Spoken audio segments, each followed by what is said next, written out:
It is perhaps no accident that the music that I have prevailing inside of the brain cave right now is the music from Apollo 13. Masterful score by James Horner.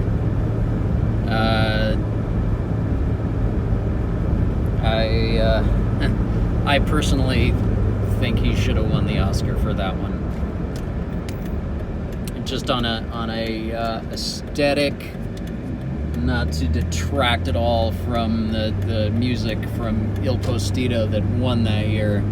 I should probably give it a second chance to really listen to it on a merit basis. It just is not my musical aesthetic. I haven't even seen the movie. I'm sure it's brilliant. I digress.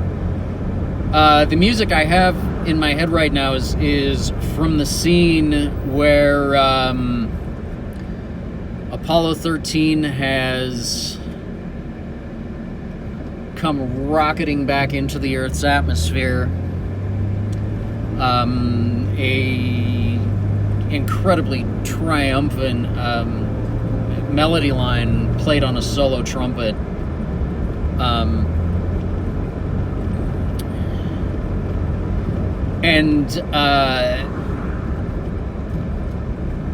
Then it goes to these just sustained strings and choral voices as it cuts away from the crew in the capsule to the crew on the ground and the families and everyone waiting in anticipation and mixed with dread and extreme uncertainty, because nobody was sure whether or not the heat shield was damaged in the explosion. And as time goes on and the time that they should have come out of the ionization blockout has passed. More than a minute has elapsed, and nobody knows what the fuck is going on. This wasn't just Hollywood bullshit either. It took the Odyssey, I believe, almost a minute and 30 seconds longer to come out of the ionization blockout than was anticipated, and considerably longer than any craft had ever taken before. And I only found out that very, very, very recently the reason for that is because they had miscalculated weight. And so when they did all of their math, they were still off a little bit. And so the capsule came in 2 degrees shallower than they were anticipating. So instead of their re-entry corridor coming in that, they were coming in a little more like that. So it took longer to travel through the re-entry corridor than they were anticipating. But obviously, because that time took longer, there was a period of a minute or so where everybody was just like, oh fuck, like these men are dead. We did absolutely everything to get them home safely, and in the very, very last yard of the race, obviously that did not happen. But the reason this specific cue is in my head right now, I'm sure has no doubt to do with the fact that tomorrow at 11 a.m. Mountain Daylight Time. Spitfire Audio is announcing online on their YouTube channel the winners of the Spitfire Audio Westworld film scoring competition. Obviously, the stakes are not anywhere close to as high.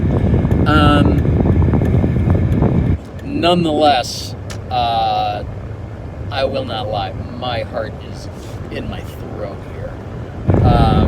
I've clearly had way too much coffee to be able to calmly deal with this. Yeah, you know, this is really exciting to finally be at the completion point with all of this.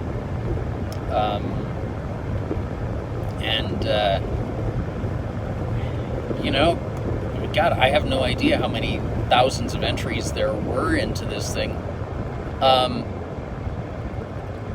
But I can't help feeling that, nonetheless, we provided a strong submission. Which is that at the end of the day is really all that we can hope for. So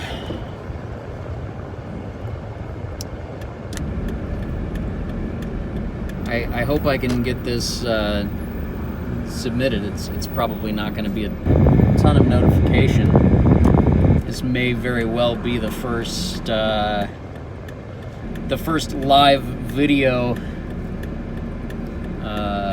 reflection that I post. I've got a couple in backlog, but this one is definitely the most time sensitive of any of the reflections that I've shared. So hopefully I'll get this video posted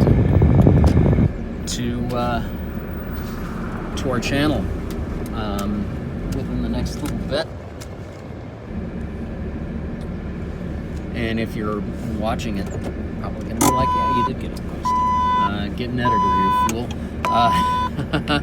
So please like, subscribe, and let's give a shout out to borrow the terms from the crew at Score the Podcast, all of the perspiring composers out there that are in the trenches, trying to make a contribution to film music and trying to pursue this absolute insane career as a way of life. Best of luck to everyone that submitted. I sincerely hope that your experience in doing this competition was as rewarding as it was for us. All the best to everyone. Happy creating. Take care.